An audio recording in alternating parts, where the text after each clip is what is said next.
যখন পড়াতে আসে শোনো, কারোর হাতে জন্য এক্ষুনি বেরিয়ে যাও, নাহলে আমি ঘর ধাক্কা বের করে দেবো। আর শুনে থাকো, আজকে ক্লাস করাবো না, দেখবো যদি কিছু এক মিনিট পর যদি দেখেছি একদম ধাক্কা, আর পরের দিন যারা নোখ নিয়ে আসবে তাদের আমি নোখটাই ছিঁড়ে দেবো। যে কোনো class, no class and check it out. এই মাথায় চুল করে আছে কেন? তোমার চুলের হেয়ারস্টাইলটা ঠিক কর, নাহলে না কালকে আমি ভেঙে দেবো কৈলাস পর্বত। মানে করতে আসে নাকি এখানে মডেল করতে আসে, সেটা বুঝতে পারি। এই নখগুলো দেখি তো, কি বড় বড় নখ রেখেছে। এই তোমার বাবার নাম্বার কি? হ্যাঁ, এত বড় নখ রেখেছো, কয়েকদিন না নখ কেটে আসে একবার তোমার নখটাই ভেঙে দেবো। দেখে নিও, নখ কেটে আসে না এবার যদি কালকে নখ না কেটে তো আমি নখটা মুছড়ে তারপর বার করে দেবো তোমার। এই চুল ঘুরে আছিস কাল, তোর শাশুড়ি চুল কালা? হ্যাঁ, চুল ঘুরেছিস? তোর সাহস কি করে হয়? তারা তোর গার্জেন সবার গার্জেন তারা সব কোটার গার্জেন যখন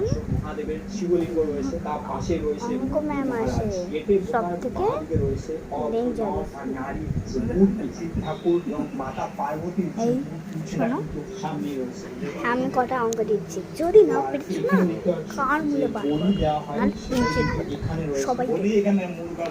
এই অঙ্কগুলো সব লিখছো, ভালো করে লেখো, মজা আছে না? আয় ভালো করে লিখবে নাকি কান ধরে বস করবো। শোনো, কি করছো এটা? কিছু মনে হয় বলি না বলি সব কথা, ভালো করে লেখো। করছো তুমি সব করছি, সব ভুলভাল লিখছিস, ঠিক কর এক্ষুনি। অঙ্গনাঙ্গ বসাচ্ছিস কেন? আমি এখন বাম দিক থেকে যদি আমি দেখি মায়ের চোখ দুটো কিন্তু আমার দিকেই রয়েছে। আমি যদি আরেকটু ভিতরে চলে যাই, কখনো অঙ্কতে বসাতে পারি, মূর্তি কিন্তু এখনো আমার দিকে তাকিয়ে রয়েছে। মানে আমি এই মন্দিরে যে অংশ দিয়ে, মানে যে কোনো কোণ দিয়ে যদি আমি মাকে দেখি, তো কিন্তু মায়ের যে চোখ সেটা কিন্তু আমার দিকে তাকিয়ে রয়েছে। আর ডান দিকে এসেও কিন্তু মা কিন্তু আমার দিকে তাকিয়ে রয়েছে। এটা কিন্তু অন্যতম, মানে এই রকম মন্দির বা এই রকম প্রতিমা এর আগে মনে হয় আমি দেখিনি, বা হয়তো মায়ের আগে কোথাও নেই। এই জন্যই হয়তো একেবারে জীবন্ত বলা হয়। এই মূর্তিটা আপনি ভালো করে আনতে বলছিলাম, করছো? হ্যাঁ, দুদিন ছুটি ছিল, কি করছো? এখানে কিন্তু আরেকটি মূর্তি রয়েছে যেটির নাম জয় গঙ্গারাম বাবা। গঙ্গারাম বাবার এক মূর্তি রয়েছে। আর যদি কিছুটা আগে যাই, এখানে একটি পুকুর রয়েছে, নদী রয়েছে, অর্থাৎ যে দুনিয়ার নদী রয়েছে সেখান থেকে আজকেও তো করতে পারতে, মাছ খায়। কি হয়েছিল? তুমি সকলে উঠতে পারো না? হ্যাঁ, তারা তোমার গার্জেন ঘর না করলে না হবে না। চুপচাপ করে একটা ঘুরে যান না। আমি এখন চলে এসেছি মন্দিরের ডান দিকে, যেখানে কিন্তু রয়েছে একটি সাপের বোঝা যাচ্ছে না তো আমি কি করবো? হ্যাঁ, সাপের রয়েছে রাউন্ড আর উপরে একটি ছোট পাথরের মতো রাখা হয়েছে। সামনে যেটা রয়েছে সেটা হচ্ছে লিখতে হবে না।